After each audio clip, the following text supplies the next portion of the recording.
Hi, I'm Andrew Skular. In this segment of Skincare TV, I want to talk about scars and wound healing. This is something which is pretty important to me because recently, just 3 weeks ago, I had a second round of melanoma removed from my face, which required them to dig out a lot of skin. I've had melanoma removed 2 years ago, and this last one was 3 weeks ago, and it's both been on the one side of my face. When they dig out melanoma, basically they've got to dig out the whole of the upper layer of the skin. They go down right to the muscle.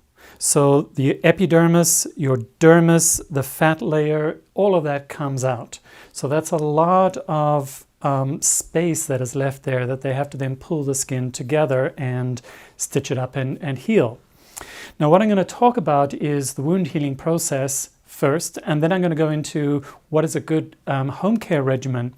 My home care regimen is different from the way that my surgeon suggested it, and I told my surgeon directly why I didn't agree with him and what I was going to do, and he was quite happy with that.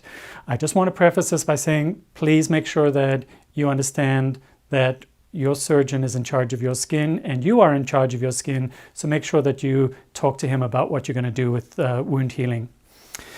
Basically, when we have a wound, the first thing that starts happening in the healing process is that you have blood vessels constrict and you're going to reduce the blood flow. You're going to have clotting of the blood that's going to happen. And then your growth hormones and your growth factors are going to be released. And you're also going to have your immune system releasing all kinds of immune cells to kill off any bacteria that may be in the wound area. That often reduces the potential for anything to happen long-term in terms of festering, etc. The second stage is where the hyaluronic acid is upregulated in our skin, and hyaluronic acid is a natural moisturizing factor. We all have it. What it does is it enables lots of water to be held together in one place, and water is essential in every single part of your body for healing and repair to take place. We also have collagen 3 starts developing, and collagen 3 is a very light, flexible collagen, so it's not a strong one, but it basically sets the scaffold for collagen 1 to start developing, which is a very strong collagen. And basically this starts bringing the edges together and closing the wound.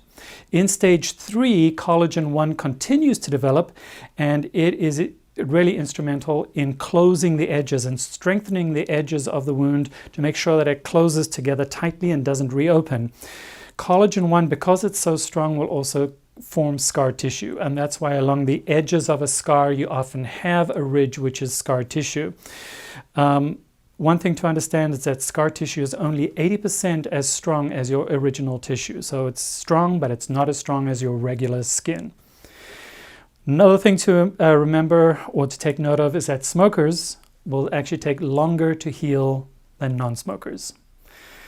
So after he had performed the surgery and I went home, for 2 days he asked that the dressing remain on the wound, which I agree with. I think that's an important thing to do. Then he said to me, why don't you just, when you take the dressing off, wash it with soap and hot water or warm water, and then put Vaseline or Aquaphor on it. And I said, well, no soap is going to touch my skin ever. And warm water on an inflamed area, forget it, not going to happen.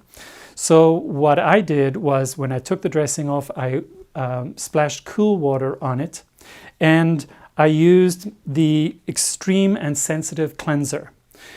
Very, very gentle cleanser. You put it on and you just basically just move it around to help release some of the dry, clotted blood. Rinse off with cool water. Instead of using Vaseline and Aquaphor, which is great on young skin, and it's a good product for being an occlusive layer that basically prevents water from being released from the wound, which is important because you want the wound to stay moist so that healing can take place. Instead of using that, I used the aloe cell gel. This is an amazing product because it's an aloe vera base, so it is soothing and calming on the skin, but it also has glycoproteins from yeast in it, which stimulate all those growth factors and growth hormones in your skin to speed up the repair and healing of the wound. So I used this, and then I reapplied the Band-Aid, and I used antibiotic Band-Aids because I didn't want to put the antibiotic cream on. I wanted to just use an antibiotic Band-Aid. I kept it covered right up until the stitches came out. So every time that I took the dressing off, I reapplied it after I had cleansed and applied the LSL on my wound. 1 week later, the stitches come out. Then my routine is in the morning, splash the face with cool water. Where there's redness in your skin, heat will increase redness, so you don't want to do that. You want to keep it cool and calm. Then I applied the Hydrate Plus serum all over my face, but particularly on the wound, because what it's doing is it's binding water to my wound and actually keeping it moist, which is a good thing. Then I put the Cell Youth Actif on, and what this does is, because it has stem cell activating ingredients in it, it's going to help stimulate stem cell activity in my skin, increase and speed up the wound healing process.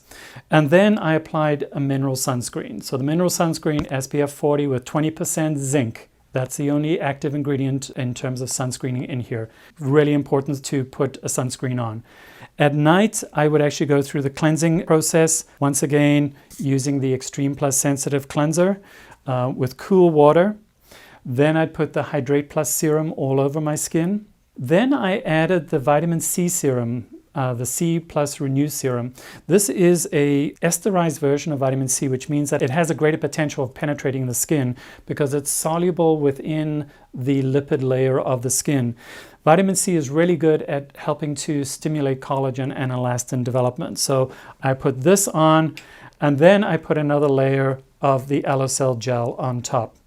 With all of that, each day, my surgeon was amazed at how quickly my wounds heal.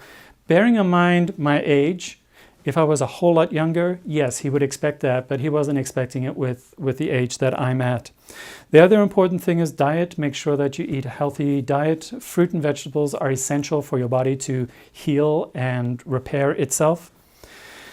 After 1 month, the surgeon actually suggested that because of scar tissue that appears, that it's good to do a 30 to 60 second massage of the scar of the wound, which will help break down the scar tissue over a period of time. You don't want to be rough, you just want to gently massage it in one direction.